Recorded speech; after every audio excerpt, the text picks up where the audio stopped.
안녕하세요. 애청자 여러분. 오늘도 새로운 사연과 함께 돌아왔습니다. 청취 전 구독과 좋아요, 알림 설정 부탁드리면서 오늘의 이야기 시작해 보겠습니다. 이상한 방문. 그날의 시작은 너무도 평범했습니다. 안녕하세요. 제 이름은 이유진입니다. 올해 33이고 서울 강남구 청담동에서 고급 일식 요리집을 운영하고 있습니다. 이 자리에 오기까지 많은 일들이 있었지만 그 이야기는 조금 이따가 말씀드릴게요. 식당은 어머니, 그러니까 제 친정엄마인 김정희 여사님과 함께 운영하고 있습니다. 어머니는 60대 초반이지만 여전히 정정하십니다. 젊을 땐 강남의 일식집에서 15년 넘게 일하셨고 지방에선 일본 가정식의 달인으로 불릴 정도였죠.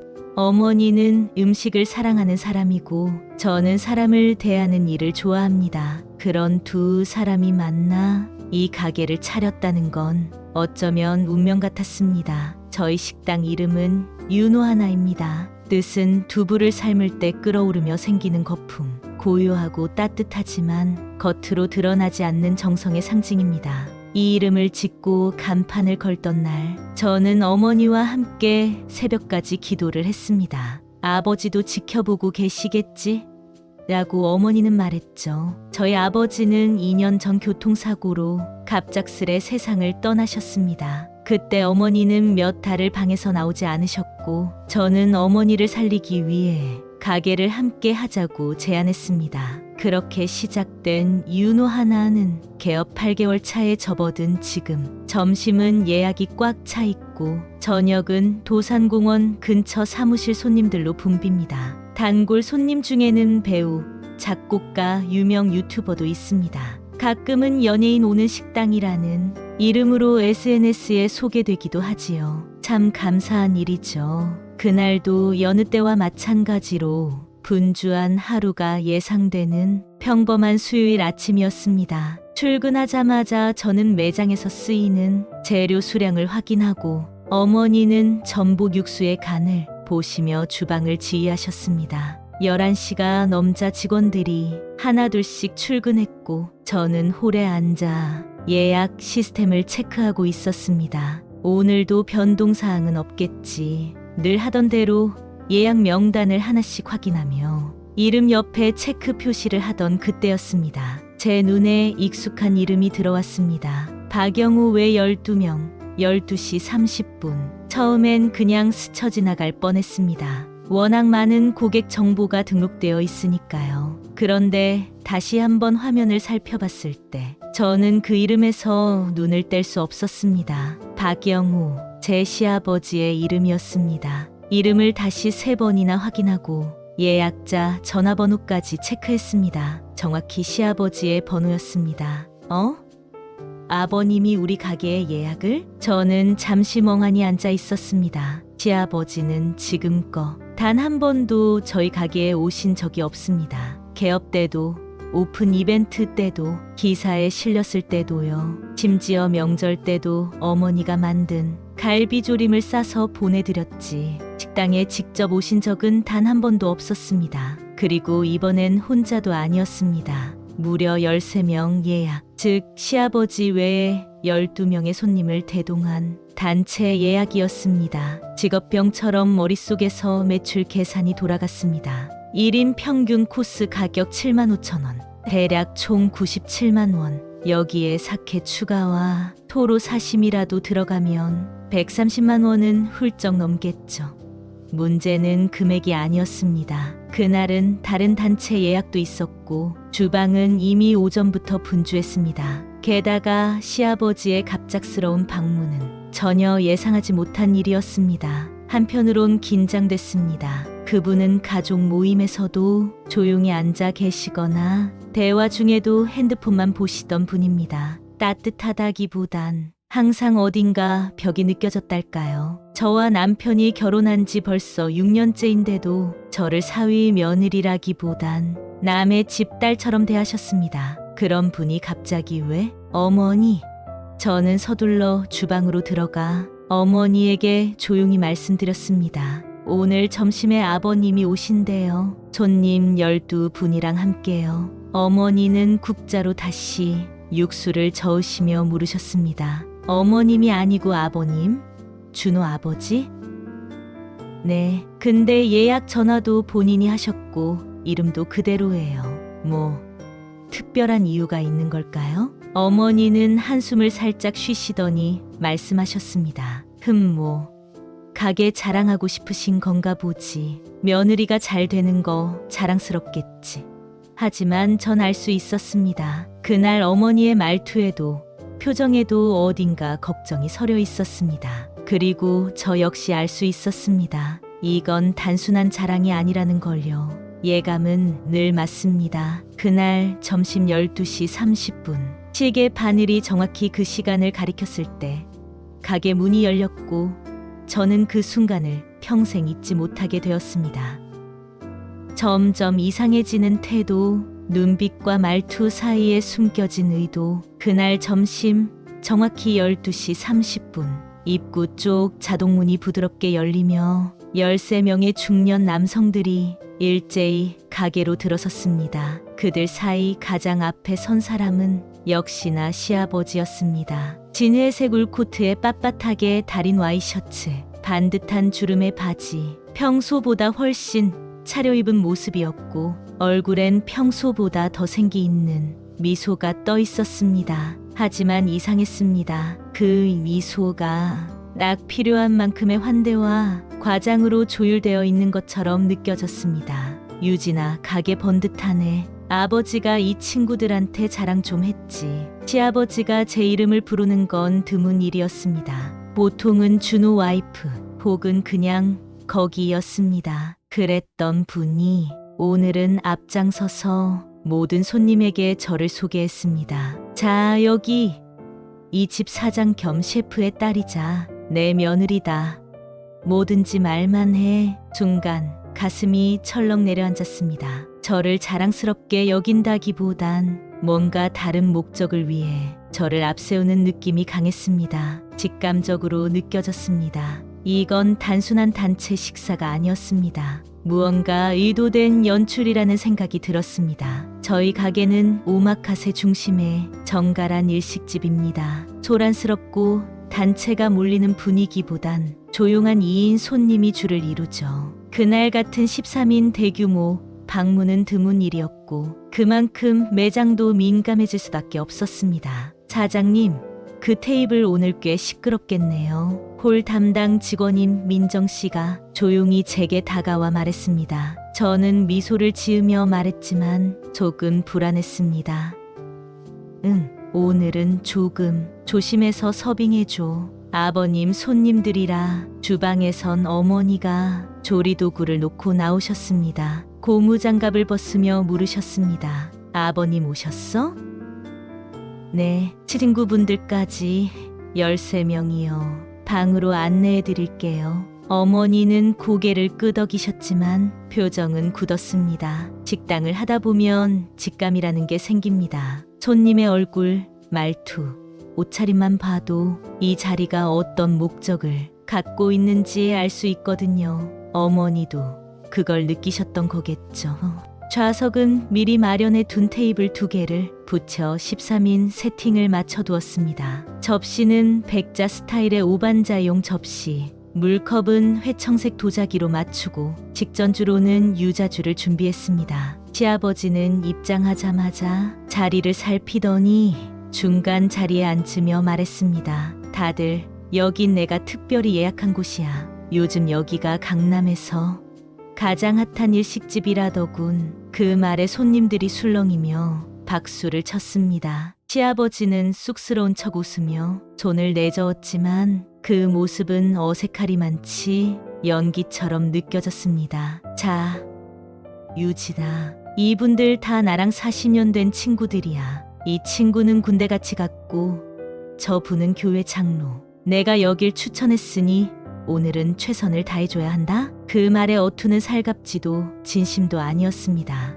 마치 식당 사장 며느리를 마케팅 수단처럼 활용하는 느낌이었습니다. 주문은 공격적으로 시작됐습니다. 첫 주문에서부터 저는 깜짝 놀랐습니다. 오늘은 다 오마카세로 가자. 가격 상관없고 특상으로 해줘. 그리고 대뱃살, 전복, 성게알은 따로 플레이트로 내줘. 와규는 미디엄으로 굽고 사케는 이 집에서 제일 비싼 걸로 줘. 손님 중 한 분이 시아버지께 물었습니다. 야, 박영우, 우리 너무 부담 주는 거 아니야? 이거 가격 꽤 나갈 텐데? 시아버지는 소리내어 웃으며 답했습니다. 야야, 이 집 사장이 우리 며느리야. 걱정 마. 오늘은 내가 쏘는 거야. 다 편하게 먹어. 그 순간 저는 테이블 중앙에서 내 머리 위로 뚝 떨어지는 차가운 얼음물을 맞는 기분이었습니다. 내가 쏜다? 아니요. 계산을 하실 거라고는 전혀 생각되지 않았습니다.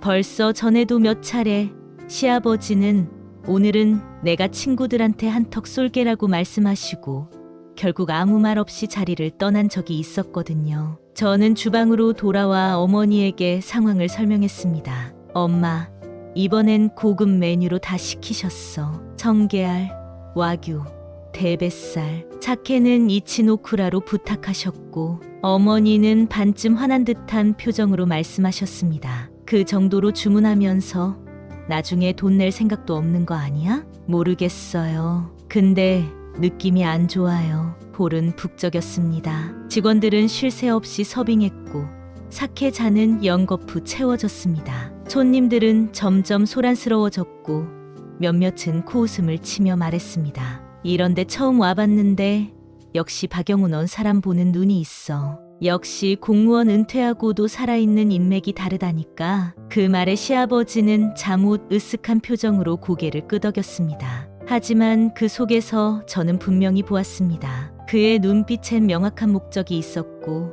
그 목적은 결코 자랑이나 응원이 아니었습니다. 반복되는 공짜 식사, 균열의 시작, 남편과의 첫 번째 충돌, 시아버지의 첫 방문 이후 일주일이 채 지나지 않았을 무렵이었습니다. 그날도 저는 평소처럼 출근해서 오전 미팅을 마치고 있었고 주방에서는 어머니가 계절 특선 코스를 새로 구상하고 계셨습니다. 점심 예약 상황을 확인하던 저는 순간 눈을 크게 떴습니다. 박영우 외 17명, 이번엔 무려 18인 단체 예약. 저는 손끝이 순간 얼어붙는 듯한 기분이 들었습니다. 설마 또? 라는 생각과 함께 가슴 한쪽에서 묘한 통증이 올라왔습니다. 처음 그 방문이 우연이 아닐지도 모른다는 예감. 그 예감은 생각보다 빠르게 그리고 명확하게 현실이 되어 돌아왔습니다. 예약 시간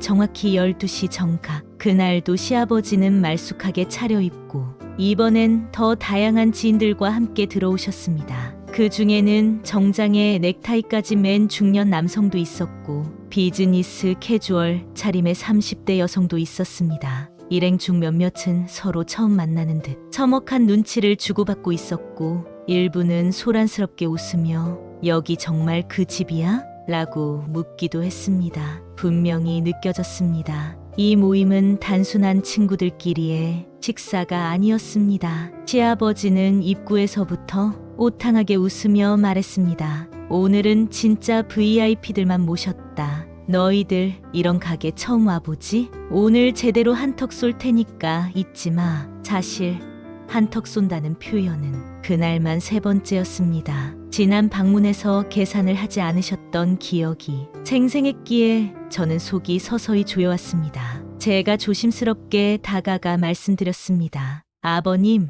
오늘도 오마카세 코스로 준비해드릴까요? 아니면 세트로 정하실까요? 그러자 시아버지는 다시 한번 당당하게 손을 뻗으며 말했습니다. 야야, 다 특상으로. 오늘은 내가 우리 며느리한테 특별히 부탁해서 하는 거니까 가격 신경 쓰지 말고 최고로만 줘. 그 말이 떨어지기 무섭게 직원들이 하나둘씩 서빙 준비에 들어갔습니다. 제가 돌아서서 주방으로 향하는 순간 일부 손님들의 목소리가 들려왔습니다. 이런 데를 자기 며느리가 한다고? 대단하네. 와, 사위 복이 터졌네. 박영우. 다른 사람 같으면 이 정도 가게 그냥 광고 찍는 거지 뭐. 이해했습니다. 그날의 식사는 자랑이 아니라 홍보쇼였습니다. 그들의 말 속에서 저는 내가 이 식당의 대표가 아닌 시아버지의 인맥관리 수단으로 소비되고 있다는 사실을 알아차렸습니다. 식사는 무르익었고 술이 돌기 시작했습니다. 고급 사케가 연달아 2병, 3병 비워졌고 사시미 플레이트는 몇 번을 리필했습니다. 한 직원이 조용히 저에게 다가와 말했습니다. 사장님, 저 테이블 술량이 좀 과한데요. 다들 목소리도 커지고 있고요. 저는 홀을 바라보며 작게 한숨을 쉬었습니다. 조금만 더 지켜보자. 손님이 시아버님 손님들이니까 괜히 직원들 당황하면 안 돼. 그러나 직원들의 표정도 굳어 있었습니다. 서비스업의 기본은 손님을 최우선으로 생각하는 것이지만 가게 분위기 자체가 망가지는 건 더 큰 문제입니다. 한참 뒤 식사가 거의 마무리될 무렵 시아버지가 자리에서 일어나 계산대로 천천히 다가왔습니다. 저는 긴장한 마음으로 POS 기기를 준비하고 오늘의 금액을 불렀습니다. 아버님, 오늘 총합계는 178만 원입니다. 차케 포함해서 정산해 드릴게요. 그 말에 시아버지는 순간 눈을 가늘게 뜨며 저를 바라봤습니다. 한동안 말이 없으시더니 마치 안타깝다는 듯 고개를 저으며 웃으셨습니다. 유진아, 너 아직도 이럴 거야? 저는 숨을 삼켰습니다. 네, 시아버지는 팔짱을 끼며 계산대에 기대어 말했습니다. 지난번에도 얘기했잖아. 이 정도는 내가 홍보하는 비용이라니까. 너희 가게 잘 되게 도와주려고 내가 발벗고 뛴 거야. 오늘 같은 모임이면 다른 데선 PR 비용으로 몇백 개죠. 순간 저는 손에 쥔 영수증이 덜덜 떨리는 걸 느꼈습니다. 아버님, 홍보라고 하셨지만 저희 가게에는 따로 마케팅 예산이 없고 단체 손님 할인 외에는 무료 제공이 어렵습니다. 어머님께도 말씀 못 드렸고요. 시아버지는 얼굴이 붉어지기 시작했습니다. 그럼 내가 우리 친구들 앞에서 망신당하란 거야? 이게 다 너희 가게 잘 되라고 내가 한 거잖아. 대화는 점점 감정적으로 흐르기 시작했고 저는 더는 말없이 카드 리더기를 다시 보여드렸습니다. 그때였습니다. 시아버지는 갑자기 말없이 돌아서더니 아무런 계산도 없이 자리를 떴습니다. 그리고 말했습니다. 준호한테 얘기해놨어. 걔가 알아서 할 거야. 그날 밤 저는 남편 준호에게 모든 상황을 자세히 이야기했습니다. 여보, 아버님이 2번 연속 계산 안 하셨어. 이번엔 금액도 컸어. 난 지금 너무 불편하고 솔직히 화가 나. 준호는 조용히 제 이야기를 들은 뒤 한동안 말없이 앉아 있었습니다. 그리고는 어깨를 으쓱이며 말했습니다. 아버지 스타일 알잖아. 체면이 있으니까 친구들 앞에선 저러시는 거야. 그거 갖고 그렇게까지 예민할 일은 아니지 않아? 그 한마디에 저는 더 이상 아무 말도 하지 못했습니다. 가슴 속에 뭔가 날카로운 조각이 하나 들어와 박히는 느낌이었습니다. 내가 느끼는 감정이 예민함으로 치부된다면 앞으로 나는 무엇을 말해야 할까? 가족이란 이름 아래 나는 내 감정을 얼마만큼 억누르며 살아야 할까? 그날 밤 준호는 조심스럽게 말을 이었습니다. 내가 아버지한테 조심히 말해볼게. 그냥 한 번만 더 참고. 응? 하지만 저는 알고 있었습니다. 그 말 속에는 내가 2 사람 사이에서 흔들리고 있다는 신호가 담겨 있다는 걸. 그날 조용히 시작된 작은 균열 하나는 곧 저희 가족 전체를 뒤흔들 커다란 지진으로 번져가게 됩니다. 남편과의 대화가 끝난 그날 밤 저는 혼자 주방 식탁에 앉아 오래도록 식은 생강차를 바라보고 있었습니다. 컵 안에서 천천히 식어가는 잔열처럼 제 마음속에 남아있던 남편에 대한 신뢰도 조금씩 식어가고 있었습니다. 한 번만 더 참아줘. 그 말은 너무도 익숙한 말이었습니다. 하지만 그만큼 위험한 말이기도 했습니다. 한 번 참아주는 일은 쉬울 수 있습니다. 2번까지도 괜찮을 수 있습니다. 하지만 그것이 습관이 되고 침묵이 되고 무력한 체념이 되기 시작하면 그건 더 이상 이해가 아니라 단절이 됩니다. 저는 남편 준호를 사랑합니다. 그는 저와 연애할 때부터 늘 다정했고 제가 힘든 시절을 겪을 때 곁에서 조용히 손을 잡아주던 사람이었습니다. 우리의 첫 만남은 대학 시절이었고 그는 늘 제게 이렇게 말하곤 했습니다. 내가 너한테는 항상 안전한 사람이 되고 싶어. 그 말이 얼마나 고마웠는지 모릅니다. 그런 사람이었기에 저는 그와 결혼했고 그와 함께 인생을 함께 할 수 있다고 믿었습니다. 하지만 결혼 6년 차, 사랑은 여전했지만 점점 그의 가족에 대한 무조건적인 감싸기가 저를 지치게 하고 있었습니다. 시아버지는 늘 겉으로는 조용한 사람이었습니다. 공무원으로 정년을 마치고 은퇴한 뒤에는 손자 손녀도 없는 집에서 무기력한 하루하루를 보내시는 줄로만 알았습니다. 술도 자주 드시지 않았고 골프나 모임도 별로 다니지 않는 줄 알았습니다. 하지만 그건 제가 보지 못했던 삶의 일면일 뿐이었습니다. 그의 진짜 얼굴은 지금껏 가족 누구도 깊게 들여다보지 않았습니다. 그의 잦은 무료 식사 방문, 손님들 앞에서의 과한 과시, 그리고 계산하지 않고 떠나는 무책임한 행동이 반복될수록 저는 단순한 짜증이나 피로감을 넘어서 진짜 두려움을 느끼기 시작했습니다. 이 사람이 지금 우리 가게를 이용하고 있는 건 아닐까? 이게 단순한 체면 치레가 아니라 뭔가 더 복잡한 이유가 있는 건 아닐까? 그 불안은 말할수록 이상하게 내가 이상한 사람처럼 만들어졌습니다. 심지어 제 남편에게조차 말입니다. 어느 날 저녁 평소보다 이른 시간에 퇴근한 남편 준호가 거실에서 소파에 누워 있었습니다. 손에는 맥주 캔이 들려 있었고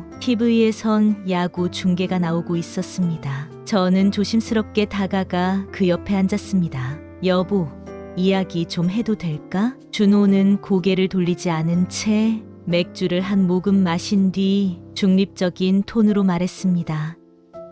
응, 말해봐. 저는 깊은 숨을 한번 들이마신 뒤 차분히 이야기를 꺼냈습니다. 아버님, 이번에도 계산 안 하고 가셨어. 그 금액이 178만 원이야. 지난번 포함하면 거의 300만 원이 넘거든. 말하는 동안 제 입술이 떨리는 걸 스스로도 느낄 수 있었습니다. 그런데 준호는 고개를 끄덕이더니 이렇게 말했습니다. 알아, 듣긴 했어.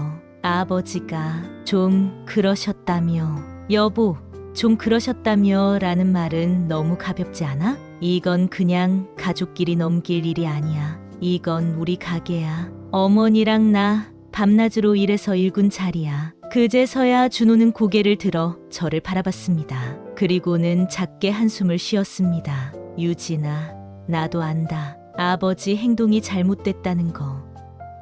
근데 내가 아버지에 대해 그렇게 단정 지으면 내가 어디에 서야 할지 모르겠어. 그 말은 제 심장을 조용히 찢었습니다. 그럼 나는요? 난 지금 어디에 서 있어야 하죠? 그렇게 되묻고 싶었습니다. 저는 다그치듯 묻지 않았습니다. 대신 아주 조용하게 그러나 명확하게 말했습니다. 나는 준호 당신이 우리 편이어야 한다고 생각해. 지금 이 일은 단순한 아버님의 체면 문제가 아니야. 이건 우리가 피땀 흘려 만든 가게를 무너뜨릴 수도 있는 문제야. 남편은 말없이 고개를 떨궜습니다. TV 소리가 거실을 채우고 있었지만 저는 아무 소리도 들리지 않는 듯한 느낌이었습니다. 그날 이후로 남편과의 사이에는 어떤 보이지 않는 벽 하나가 세워진 듯했습니다.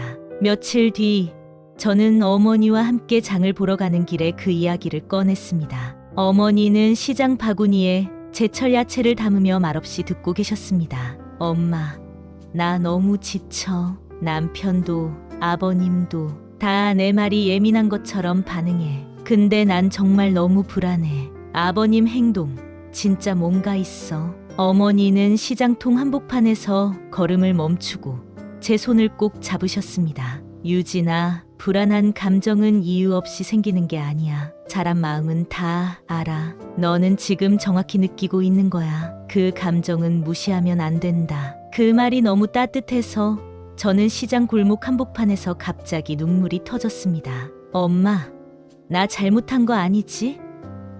나 이상한 거 아니지? 아니야. 너는 전혀 이상하지 않아. 어른이라서 침묵해야 할 이유는 없어. 그날 밤 저는 혼자 가게 장부를 정리하다가 무심코 탁자에 놓인 와인잔을 바라보았습니다. 그리고 생각했습니다. 우리는 지금 어떤 경계를 지나고 있는 걸까? 이건 단순한 사건이 아니라 관계의 기준을 재정립하는 순간이 아닐까? 시아버지의 행동은 단지 공짜 밥을 먹은 것으로 끝나는 문제가 아니었습니다. 그건 가족이라는 이름을 빌미로 타인의 노동과 희생을 소비하는 행위였고, 무엇보다 남편 준호와 나 사이의 신뢰를 조금씩 갈라놓고 있는 파열음이었습니다. 그 불협화음은 점점 더 커져가고 있었고, 곧 그 끝이 어디로 향하게 될지는 그 누구도 예측할 수 없는 일이었습니다. CCTV에 찍힌 낯선 여자, 의심은 확신으로, 그리고 경악으로 시간은 멈춰 있지 않았습니다. 시아버지의 세 번째 무단 식사 이후에도 가게는 여전히 손님들로 붐볐고, 저는 매일같이 점심과 저녁 사이 틈을 이용해 장부를 정리하고 SNS 홍보도 하고 고객 응대 리뷰도 꼼꼼히 체크하며 하루하루를 정신없이 보냈습니다. 그 와중에도 머릿속에서 떠나지 않는 장면이 있었습니다. 그날 시아버지가 마지막으로 했던 말, 준호한테 얘기해놨어. 걔가 알아서 할 거야. 그 말의 뒷맛은 이상할 정도로 찝찝했습니다. 누군가에게 계산을 맡기겠다는 건 애초에 본인이 책임질 의도가 없었다는 것을 뜻합니다. 그 순간 저는 거의 본능처럼 알 수 있었습니다. 아버님은 이 모든 걸 계산된 행동으로 하고 계신다는 것을. 하지만 당시엔 그게 정확히 어떤 의도였는지, 왜 가게를 이렇게 자주 찾아오는지 뭔가 더 근본적인 의문은 남아 있었습니다. 단지 체면 때문이라기엔 그의 행동은 너무 반복적이고 의도적이었습니다. 사건의 전환점은 아주 우연하게 찾아왔습니다. 어느 평일 오후 저는 홀에 혼자 앉아 계산서를 정리하고 있었습니다. 그날은 비가 부슬부슬 내렸고 가게는 비교적 조용했습니다. 직원들은 식사를 마친 뒤 뒷정리를 하고 있었고, 어머니는 주방에서 공부 다시를 우리며 새로운 미소 소스 개발에 열중하고 계셨습니다. 그때 홀 서빙을 맡고 있는 민정 씨가 다가왔습니다. 그녀는 3개월 차 직원으로 성실하고 예의 바른 친구입니다. 그녀가 조심스럽게 말을 꺼냈습니다. 사장님, 말씀드려야 하나 말아야 하나 고민했는데요. 지난주 토요일 저녁쯤 기억나세요? 박영우 어르신 오셨던 날, 저는 고개를 끄덕였습니다. 민정 씨는 말을 이었습니다. 그날 그분 혼자 오신 게 아니었어요. 어떤 여자분이 10분쯤 먼저 오셔서 자리에 앉아 계셨고요. 박 어르신이 후에 도착하셔서 자연스럽게 맞은편에 앉으셨어요. 둘이 굉장히 친해 보였어요. 그 말에 저는 손에 쥔 계산기를 내려놓았습니다. 여자분이요? 누구였어요? 20대 중후반쯤? 화장 진했고 뒤에 큼직한 링 귀걸이, 미니스커트에 블라우스. 그날 날씨 기억하시죠? 꽤 쌀쌀했는데 겉옷도 없고 다리도 다 드러난 옷차림이었어요. 아는 분 같던가요? 아니요.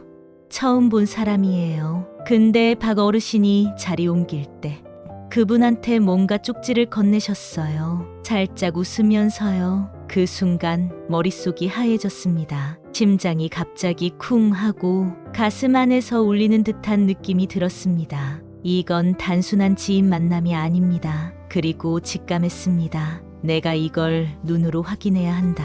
그날 밤 영업이 끝나고 직원들이 모두 퇴근한 뒤 저는 주방 조명을 꺼두고 혼자 사무실 안으로 들어갔습니다. 가게 내부에 설치된 CCTV를 열람하기 위해 컴퓨터를 켜고 지정된 날짜와 시간을 찾았습니다. 토요일 오후 5시 10분경 정확한 시점이 눈에 들어왔습니다. 영상을 재생하자 화면 속 그녀는 정확히 민정 씨가 묘사한 모습 그대로였습니다. 허리에 딱 달라붙는 회색 치마, 과도하게 높게 묶인 하이 포니테일, 그리고 길게 늘어진 귀걸이.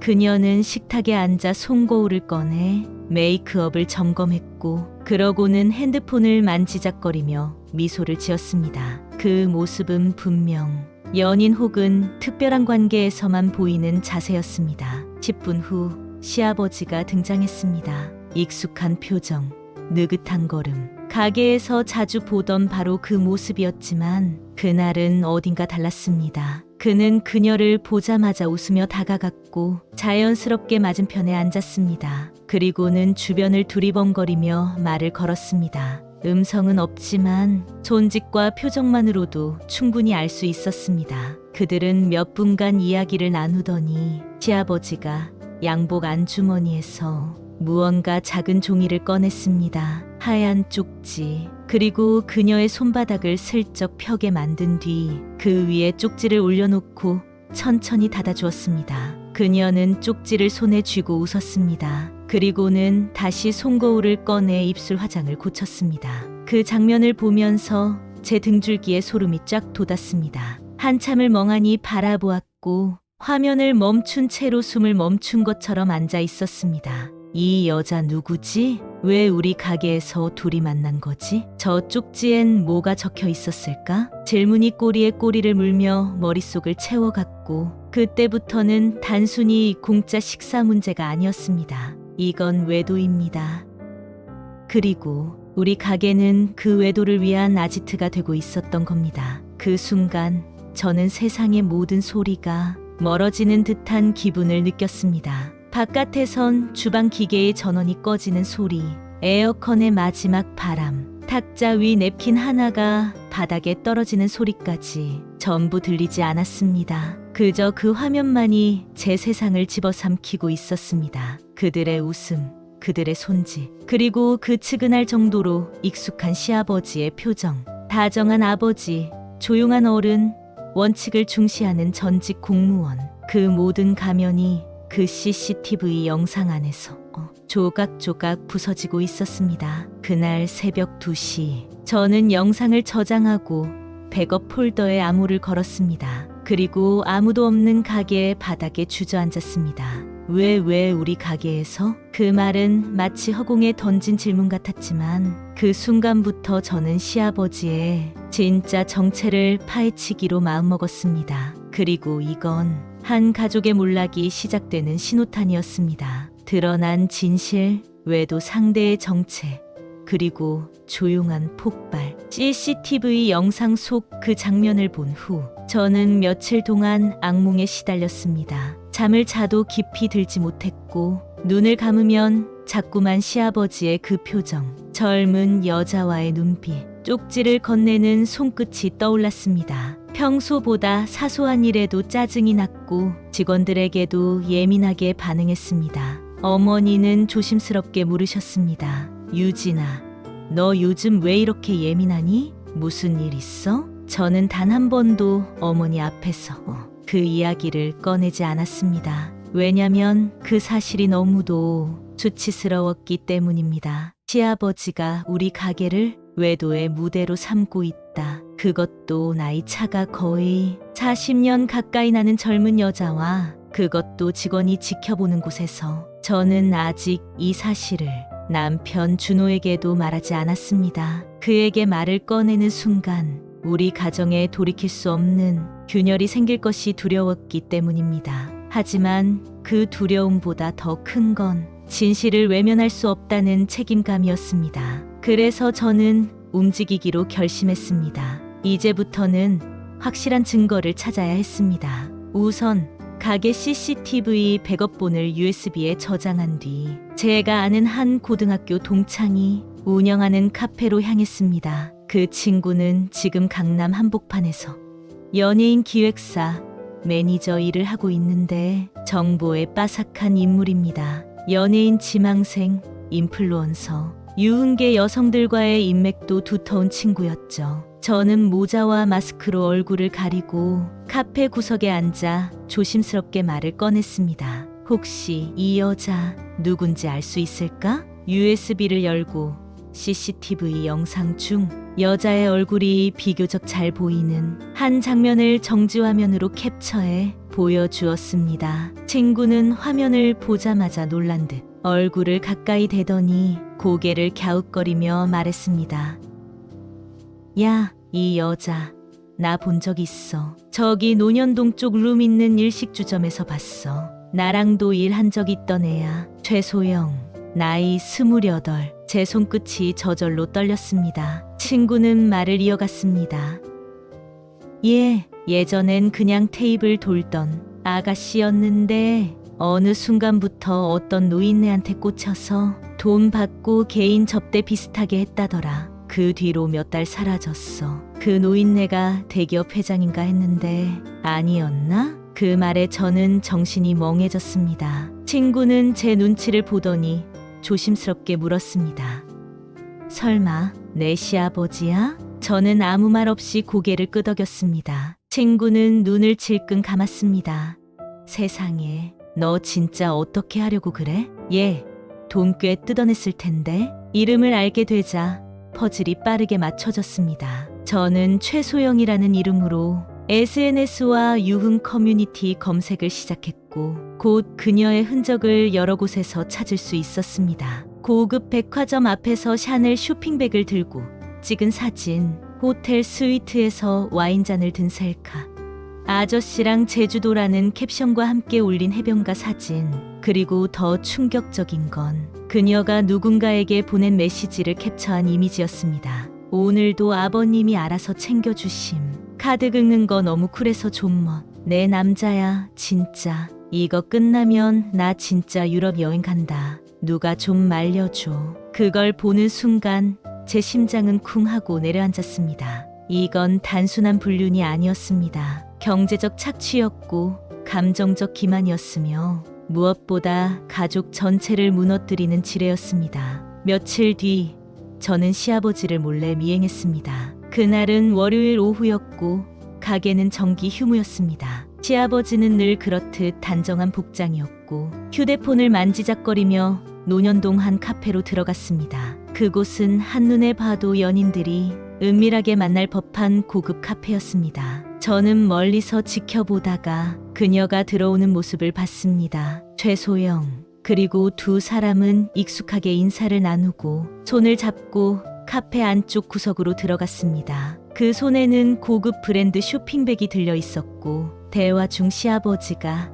자신의 지갑에서 검정색 카드를 꺼내 보여주는 장면까지 포착되었습니다. 제 눈으로 확인했습니다. 그리고 그날 밤 저는 남편 준호에게 모든 사실을 이야기하기로 결심했습니다. 집에 돌아온 남편은 평소와 다름없이 샤워를 마치고 거실 소파에 앉아 있었습니다. 저는 조심스럽게 그의 옆에 앉아 말했습니다. 여보, 나 오늘 중요한 이야기 해야 해. 그냥 들어봐 줘.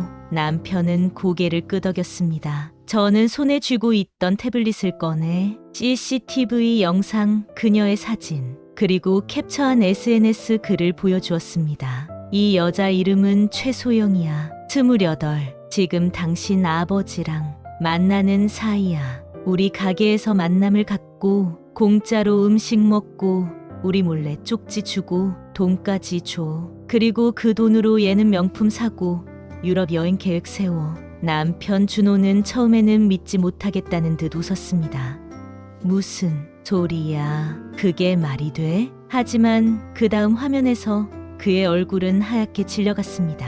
마침내 제가 말했습니다. 당신 아버지 우리 가게를 이 여자 만나는 데 썼어. 그게 다야. 남편은 무너졌습니다. 소파에 주저앉아 두 손으로 얼굴을 가린 채 한참을 말이 없었습니다. 그의 어깨가 떨리는 걸 보며 저는 그의 고통과 분노를 동시에 느꼈습니다. 사랑했던 아버지가 상상도 못한 방식으로 가족을 배신했다는 것. 이제 우리는 더 이상 되돌아갈 수 없었습니다. 가면은 벗겨졌고 진실은 드러났습니다. 그리고 이 폭풍은 곧 우리 가족 전체를 집어삼킬 준비를 하고 있었습니다. 진실의 대면, 모두가 입을 다물고 하나가 무너졌던 밤, 진실을 손에 쥐었을 때 가장 먼저 떠오른 감정은 분노도 슬픔도 아닌 이걸 내가 말해도 되는 걸까? 라는 두려움이었습니다. 그만큼 이 진실은 누군가의 인생을 바꾸고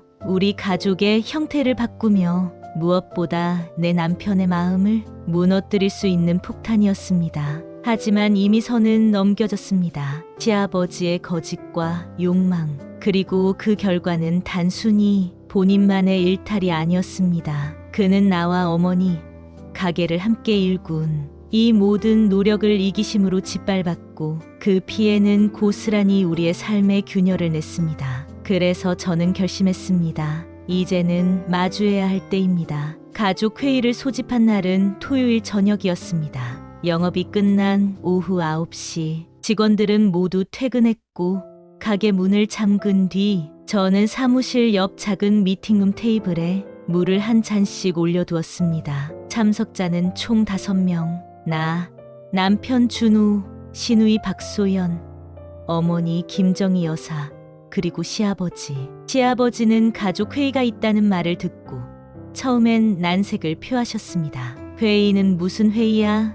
애들도 아닌데. 하지만 남편 준호가 강한 어조로 말했습니다. 아버지, 이번엔 꼭 오셔야 합니다. 가족이 다 같이 듣고 같이 이야기해야 할 일입니다. 결국 그는 왔습니다. 늘 입던 반듯한 셔츠에 조끼를 걸치고 얼굴엔 귀찮다는 감정이 묻어 있었지만 동시에 어느 정도 경계심도 느껴졌습니다. 회의는 조용히 시작됐습니다. 처음 5분 정도는 다들 말이 없었습니다. 식탁 위 유리컵에 담긴 물이 빛에 반사되어 흔들리고 있었고 에어컨의 조용한 바람 소리만이 방 안을 채우고 있었습니다. 가장 먼저 입을 연 건 남편 준호였습니다. 아버지, 오늘 우리가 이렇게 모인 건 좀 충격적인 이야기를 하게 돼서예요. 그냥 한 사람의 문제가 아니라 가족 전체의 문제라서요. 시아버지는 고개를 돌리며 말했습니다. 준호야, 그런 말투 좀 그만해. 뭘 그렇게 심각하게 만들어. 다 큰 어른들끼리 오해한 일 있으면 푸는 거고 자식이 부모를 그렇게 꾸짖는 거 아냐. 그 순간 시누이 소연이 불쑥 끼어들었습니다. 아버지, 진짜 그럴 수 있을까요? 진짜 아버지께선 그걸 단순한 오해라고 생각하세요? 그녀의 눈빛은 서늘했습니다. 평소 말이 많지 않았던 소연이는 이날만큼은 숨겨두었던 분노를 드러내고 있었습니다. 시아버지는 눈을 찡그렸습니다. 소연이 너까지 왜 그래? 나한테 무슨 큰 잘못이라도 있다는 식으로 다들 몰아가는 거냐? 그때였습니다. 제가 조용히 태블릿을 꺼내 테이블 중앙에 내려놓았습니다. 그리고 말했습니다. 아버님, 이건 CCTV 영상입니다.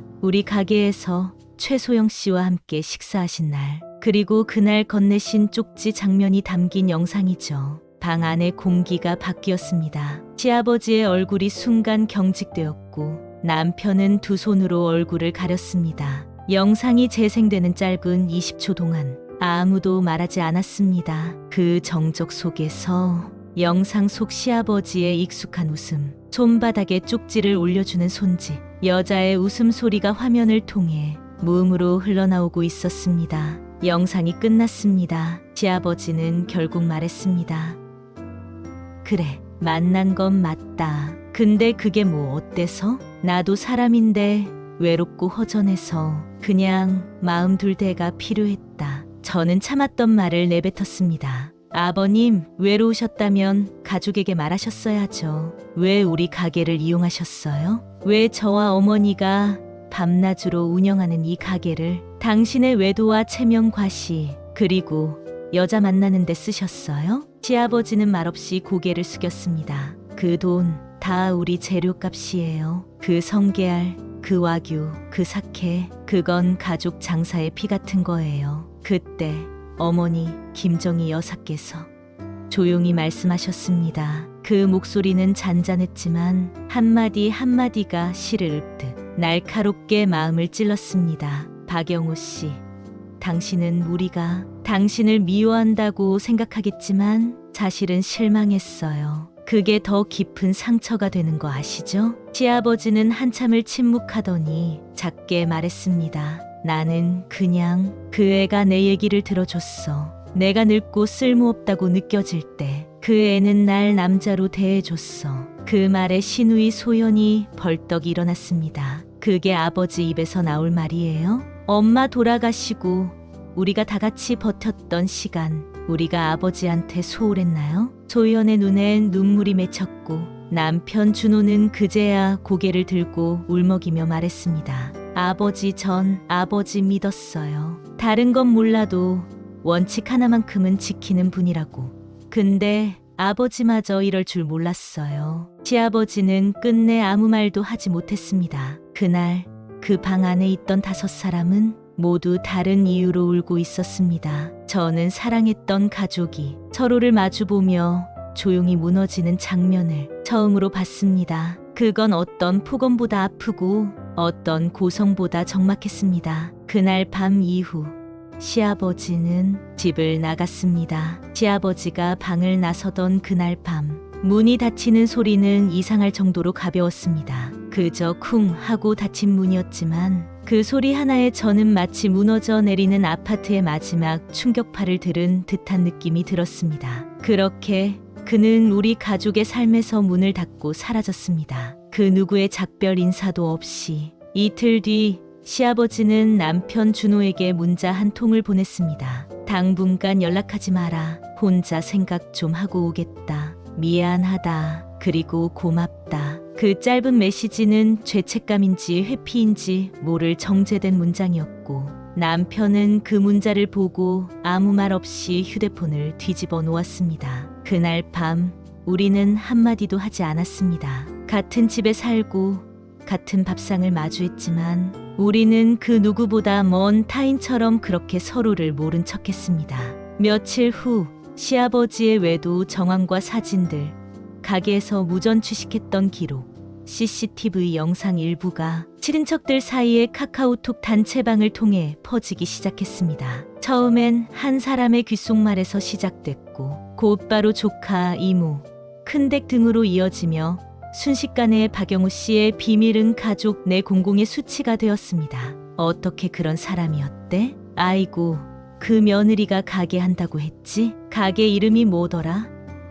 혹시 그 여자도 같이 있었던 거 아니야? 어떻게 사위한테 그렇게 창피를 줄 수가 있어? 그 수많은 말들 속에서 가장 아픈 건 그들이 저희 가게와 저희 이름을 같이 거론하며 조롱하고 있었다는 점입니다. 그 사람의 죄는 가게의 평판과 저희 삶의 신뢰도까지 함께 무너뜨리고 있었습니다. 저는 하루 동안 가게 전화를 받지 않았습니다. 휴대폰을 꺼두고 SNS 계정도 비공개로 돌리고 사장으로서 모든 행정 서류와 예약 관리를 하루 동안 어머니께 넘겼습니다. 잠시만, 아주 잠시만이라도 내가 며느리라는 사실에서 벗어나고 싶었습니다. 그 즈음 시아버지와 살던 본가 집도 조용히 정리되었습니다. 남편 준호가 마지막으로 들른 날 냉장고엔 음식이 하나도 없었고 거실엔 창틀에 먼지만 소복이 쌓여 있었다고 했습니다.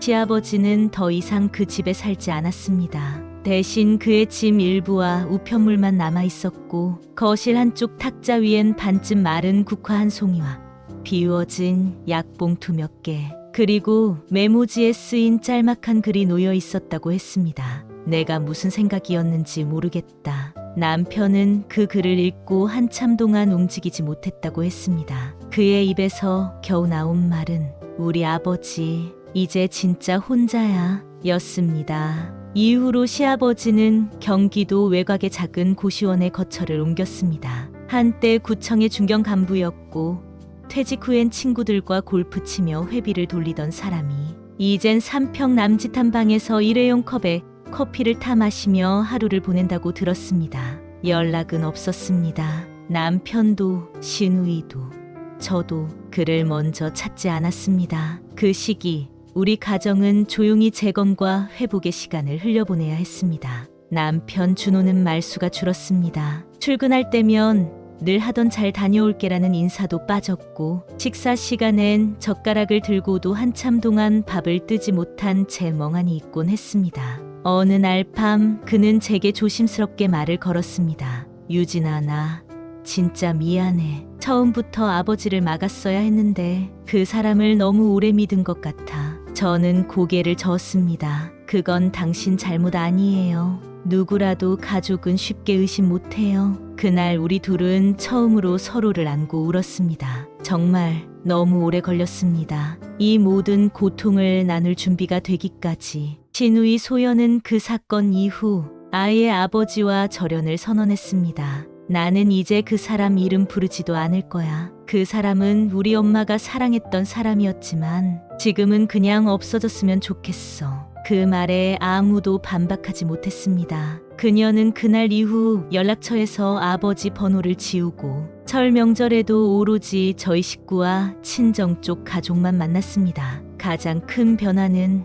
어머니였습니다. 김정희 여사는 그 누구보다 분노했고 그 누구보다 조용히 울었습니다. 그러나 그 누구보다 빠르게 가게를 정상화시켰고 이후에는 단골 손님들에게 더 밝은 얼굴로 응대하셨습니다. 어느 날 어머니와 뒷정리를 하며 함께 앉아 라면을 끓여 먹는 도중 제가 무심코 물었습니다. 엄마, 사람은 왜 변할까요? 어머니는 라면 국물에 김을 얹어 드시며 말했습니다. 사람이 변하는 게 아니라 그 사람이 숨기고 있던 얼굴이 드러나는 거야. 그럼 우리는 안 변해야지. 사람답게 정직하게 묵묵히 살아가는 게 가장 어려운 일이지만 결국 남는 사람은 그런 사람이더라. 그 말에 저는 국물에 밥을 말며 눈시울이 뜨거워졌습니다. 나는 어떤 사람으로 남을까? 그날 밤 오랜만에 마음이 조금 가벼워졌습니다. 그렇게 시간이 조금씩 흘렀습니다. 시아버지 없는 가정은 어색했지만 신기하게도 더 단단해지고 있었습니다. 가게는 다시 손님들로 붐비기 시작했고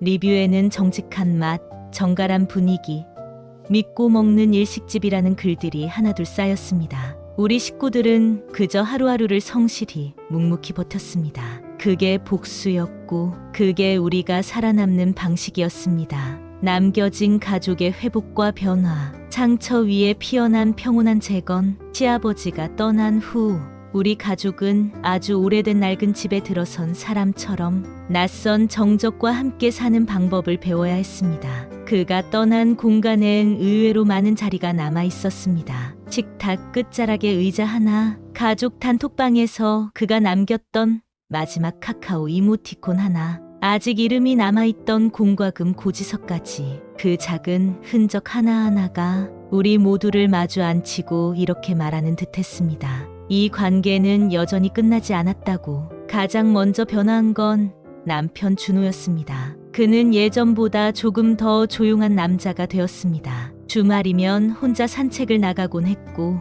밤에는 종종 저를 붙잡고 이런 말을 하곤 했습니다.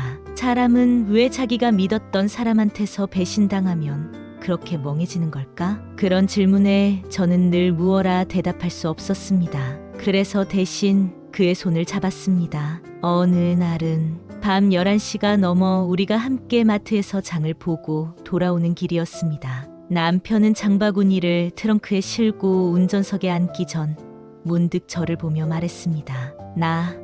유진아, 당신이 없었으면 이번엔 진짜 나도 무너졌을 거야. 그 말을 들은 순간 저는 처음으로 남편이 얼마나 무너져 있었는지를 비로소 체감할 수 있었습니다. 그도 피해자였고 그 역시 사랑하는 사람에게 배신당한 사람이었습니다.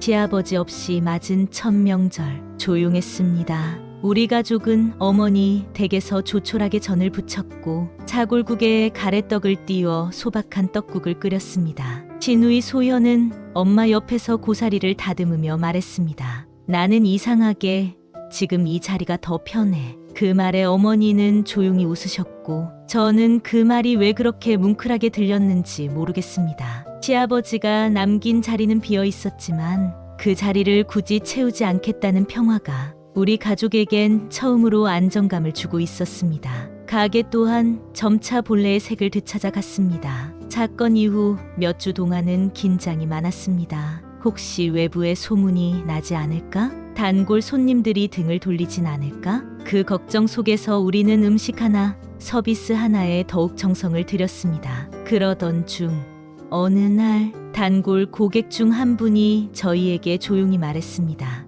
여긴 언제 와도 정직해서 좋아요. 그게 제일 중요하잖아요.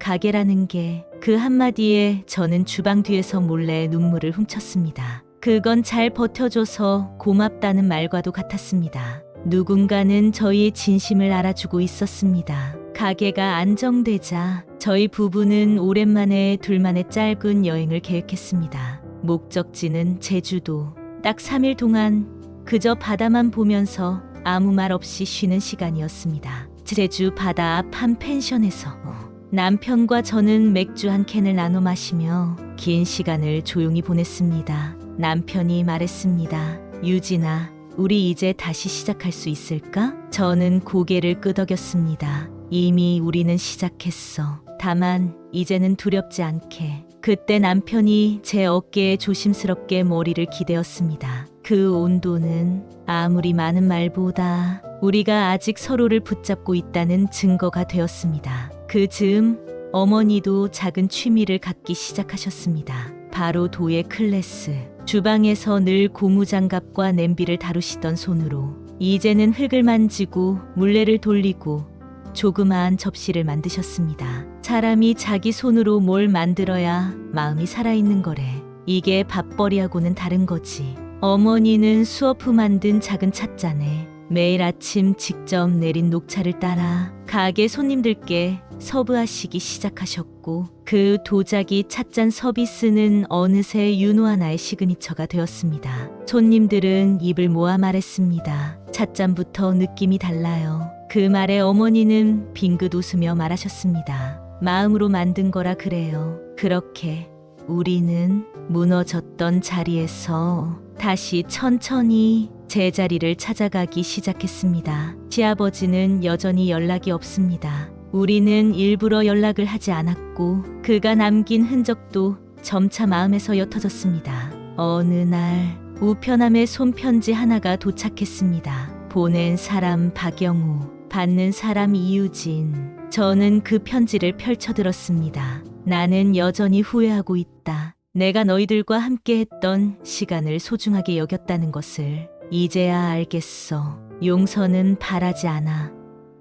다만 당신들이 잘 살고 있다는 사실이 나를 살게 해. 저는 그 편지를 곱게 접어 가게 창고 구석에 있는 작은 나무 상자에 넣었습니다. 용서는 아직 어려웠지만 증오하지 않겠다는 다짐은 할 수 있었습니다. 그리고 이제 우리는 새로운 형태의 가족이 되어 그날 그 상처들을 품고도 아름다운 일상을 살아가고 있습니다. 가끔 생각합니다. 진짜 가족이란 뭘까? 피보다 진한 건 결국 시간과 행동이라는 걸 우리는 이 일을 통해 배웠습니다. 오늘도 어머니와 함께 전복 육수를 우려내고 남편은 퇴근 후 설거지를 도우며 여보, 내일은 신메뉴 하나 내보자 라며 웃습니다. 우리는 오늘도 그냥 그렇게 정직한 삶을 살아갑니다. 그리고 1년 후 마지막 편지. 잊지 않겠다는 거, 잊겠다는 거. 시아버지가 떠난 지 딱 1년이 지났습니다. 그 시간은 단단하고 조용하고 아주 묵직했습니다. 사람들은 1년이면 오래됐다고 말할 수도 있지만 그 365일은 우리가 하루하루를 온몸으로 살아내야 했던 시간입니다. 매일이 조심스럽고 매일이 회복의 순간이었으며 무너졌던 마음들이 천천히 다시 맞닿기까지 끝없는 작은 용기가 필요했던 시간이었습니다.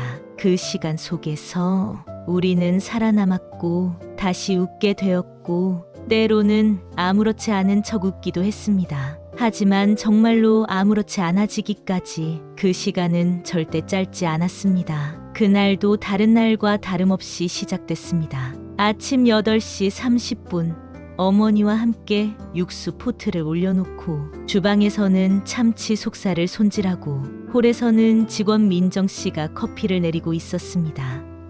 그때 가게 문 앞으로 우편 배달원이 작은 등기 봉투 하나를 두고 갔습니다. 겉면에는 정갈한 펜글씨로 이유진님 앞 그리고 발신인란은 작고 흐릿하게 박영호라는 이름이 적혀 있었습니다. 그 순간 심장이 잠시 멎은 듯 했습니다. 그 이름은 지난 1년간 입에 올린 적도 마음에 떠올린 적도 없던 이름이었습니다. 그렇게 저는 그의 마지막 흔적과 다시 마주하게 되었습니다. 봉투를 열자 안에는 누렇게 바랜색의 편지지 한 장이 들어 있었습니다.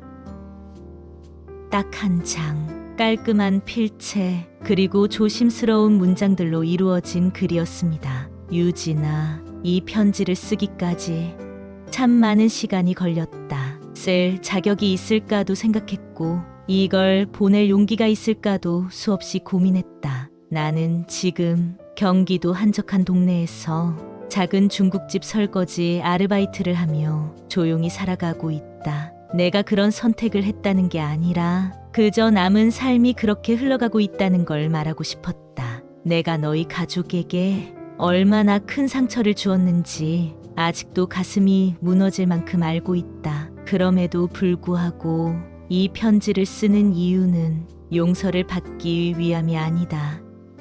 그저 내가 당신들에게 고마웠다는 것, 그리고 당신들의 삶이 지금도 따뜻하게 흘러가고 있기를 간절히 바라는 마음으로 이 글을 남긴다. 나는 지금 내가 저질렀던 모든 일을 후회하고 있고 매일 밤 너희 가게에서 먹었던 대뱃살, 사케, 그리고 내 얼굴을 떠올리며 스스로를 많이 미워하고 있다. 그 미움조차 이제는 내 마지막 삶의 일부가 되었다. 이제 더는 나를 찾지 않아도 좋다. 단지 당신들이 행복하게 그리고 평화롭게 살아가고 있다는 사실이 내게 유일한 위로가 된다. 정말 미안합니다. 그리고 진심으로 고마웠습니다. 박영우. 편지를 읽고 난 뒤 저는 한참을 움직이지 못했습니다. 가게 한편 정리되지 않은 반찬 바구니 옆에서 그 종이를 가만히 바라보며 저도 모르게 입술을 꼭 깨물었습니다. 처음엔 화가 났습니다. 왜 이제야? 왜 모든 게 무너지고 나서야 이렇게 말할 수 있는 건가? 그 뒤엔 슬픔이 밀려왔습니다. 그 사람도 어쩌면 자기 인생에서 외면당하고 있었던 건 아닐까? 어딘가 깊숙한 외로움이 그를 그렇게 만든 건 아닐까? 그리고 마지막엔 이상한 평온함이 찾아왔습니다. 그래, 우리는 이제 정말 끝이구나. 이 편지는 미안하다는 말보다 더 깊은 작별 인사처럼 느껴졌습니다. 저는 편지를 조용히 접어 가게 안쪽 사무실, 책상 위 서랍, 아무도 건드리지 않는 칸에 넣었습니다. 그건 버릴 수 없는 무엇이었지만 눈에 띄게 두고 싶지도 않은 감정이었습니다. 용서하진 않았지만 이해할 수는 있을 것 같았습니다. 이해한다는 건 그 사람을 받아들이겠다는 뜻이 아니라 더 이상 미움의 자리에 머물지 않겠다는 제 의지였습니다. 그것으로도 충분했습니다. 며칠 후 저는 남편과 함께 저녁을 먹으며 그 편지 이야기를 꺼냈습니다. 남편은 잠시 멈칫하더니 입을 굳게 다물고 고개를 끄덕였습니다. 잘했어. 이제 놓아줘도 돼. 그 말 한마디에 그동안 가슴속에 눌러두었던 수많은 감정의 무게가 스르륵 흩어지는 것 같았습니다. 그날 밤 저는 가게 마감을 마치고 조용한 거리를 걷다가 도산공원 벤치에 앉았습니다. 가로등 불빛이 하얗게 내려앉고 나무 사이로 봄바람이 살랑살랑 불어오고 있었습니다. 그 순간 마음 한켠이 아주 작게 속삭였습니다. 당신은 잘 살고 있나요? 그리고 제 안에 또 다른 목소리가 대답했습니다. 이제 나는 나의 삶을 살아갑니다. 이것이 저희 가족의 이야기입니다. 사랑했지만 실망했고, 실망했지만 끝내 증오하지 않았고, 그 사람의 부재 속에서 우리는 더 단단해졌습니다. 혹시 지금 비슷한 감정을 안고 살아가는 누군가가 있다면 이 말을 꼭 전하고 싶습니다. 상처는 사라지지 않아도 그 위에 새로운 삶은 얼마든지 자랄 수 있다는 걸. 애청자 여러분, 오늘의 사연은 어떠셨는지요? 댓글로 여러분들의 감상을 남겨주세요. 저는 다음 이야기로 돌아오겠습니다. 그리고 구독과 좋아요 부탁드려요. 그럼 남은 시간도 행복한 시간 되세요.